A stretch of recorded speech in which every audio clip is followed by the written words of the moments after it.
We're going to look at a few study skills based on research over the last 30 or 40 years.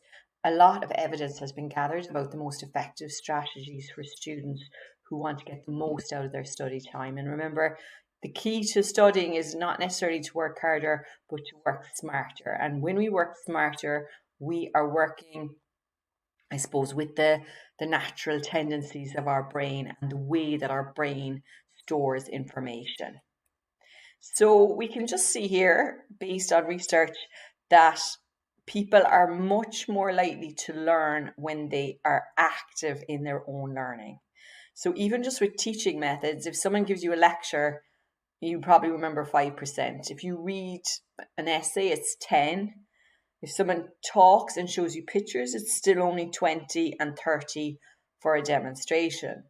But if you come up then to discussing something in a group, doing something yourself, or even better, teaching other people, the percentage of information you remember is much, much higher. So interestingly, just look down there that teaching other people, if you teach someone a topic, even if it's your teddy bear or your dog, you have a 90% chance that you're going to remember that topic.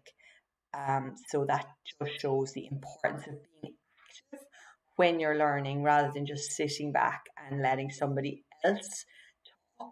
In fact, there's a quote, the person who's talking is learning, not the person who's listening. So we can see that from the methods, that the person who's doing the talking is learning a lot more than the person who's doing the listening. So if you look at study strategies then, which are similar to the learning strategies, the passive ones are less effective. So rereading something is very low chance that you remember it. Highlighting or writing things in the margins, slightly better than just reading it, but very, very small effect size. Watching a YouTube video is a bit better because you've got some visual memories as well, but it's still not great. Picking answers from multiple choice, or even just writing out chunks from the notes in the words of the person who gave you the notes, is still less active because it's their words you're using, not your own. However, if you come over to the other side of the table, we're looking at active study methods. So if I read something, but then I put it in my own words, that's going to help a lot because I really have to think about content to put it in my own words. If I use a graphic organizer to write down everything I know, I'm arranging it in the graphic organizer or the mind map, so much more chance that I will remember it. Teaching somebody else, even pretending to teach somebody else, testing yourself using exam questions. So you get out the question and you do the question as if you were in the exam without the information around you. And then if you want, you can go and find the information, but you've given your brain that little shock of trying to see, can it find the information? And a final effective study strategy is to write questions about the topic yourself and answer the questions. So the generation effect is what's being seen here. We remember information better when we recreate that information ourselves. If we put the information in our words or rather than the teacher's words, we're much more likely to remember it. And if we represent the information by drawing a picture or using a graphic organizer, such as a mind map, that also makes us more likely to remember. So this is an important piece of research for remembering things, because what it shows us is that our brain really forgets things very quickly. It has to, because our brain stores information that it's using all the time. That's the information it needs. So if it's not meeting a piece of information all the time, it forgets it. The same as we do if we met someone 5 years ago and then we never met them again. So if I learn something, after 3 days, most of it is gone.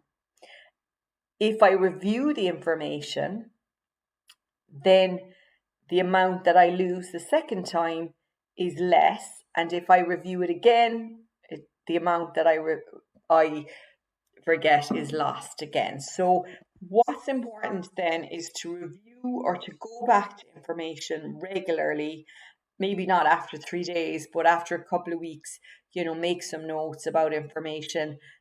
Learning something in October and expecting to remember it in June is just not realistic. Unless now the teacher, sometimes if they give us a really shocking piece of information or a very emotive piece of information that's like linked to our feelings, or a very funny piece of information, that will stay in our head just because it's that bit more unusual. But in general, ordinary information that we are given and that we don't reuse for a long time is just deleted by our brain. So why are these strategies ineffective? Rereading and highlighting is ineffective because recognizing information is not the same as remembering it. So if I read something and it's familiar, I might think, oh, I know that because I've seen it before. That doesn't mean I could find it myself in my brain if I was asked for it in an exam. Similarly, if I write out the words of the teacher or the book, that doesn't mean I have fully understood what I'm writing about. I need to process that information in my brain by putting it in my own words. You can only learn things if you understand them. If you don't understand something, your chances of being able to learn it off are very, very low. And finally, if I pick out multiple choice answers, it's the same as the rereading. I'm recognizing something I've seen before, but that doesn't mean I could remember it on my own. So the research shows that it's better to go back over things a few times, not just cover a topic once. It's better to leave some time before I go back over something. So, let a few weeks go past and then go back over it. It's called spaced practice. And I don't know whether this is always possible. It depends how long your study session is, but it's considered better to cover a few different topics in one study session. So that's what the research is showing us. So here are a few tips. When you're designing flashcards, put the questions on one side, the answers on the other. I mean, if they're long questions, maybe just one question and one answer, and then try and answer them yourself without turning them unless you need to. You can also divide them into two piles, the ones I was able to answer and the ones I wasn't able to answer. And obviously the ones you weren't able to answer, you need to go back over them a bit more.